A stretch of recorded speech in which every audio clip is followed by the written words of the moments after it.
New this morning, a sailor from Grandville is getting buried this week, more than 80 years after he was killed at Pearl Harbor. His remains were recently identified, and the Navy was able to track down his family, who now resides in Texas. We spoke with his nephew about the incredible discovery and what this means for the family. He's my uncle on my mom's side. She told us a little bit about him. Of course, he died in 1941, and that was before I was born.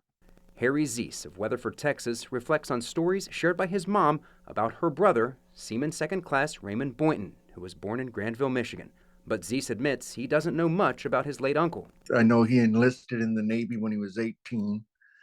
And then, of course, Pearl Harbor, I think he was 19 when he died on the Oklahoma.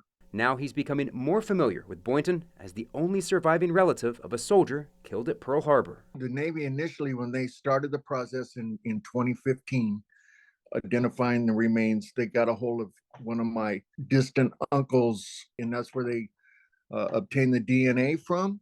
Then they started the process of going through the family tree.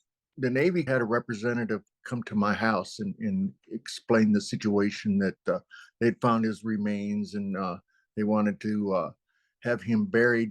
How mind-boggling was that initial conversation to find out that your relative, who's been gone for more than 80 years, has now been identified, and they're Yeah, able that was pretty amazing, isn't it?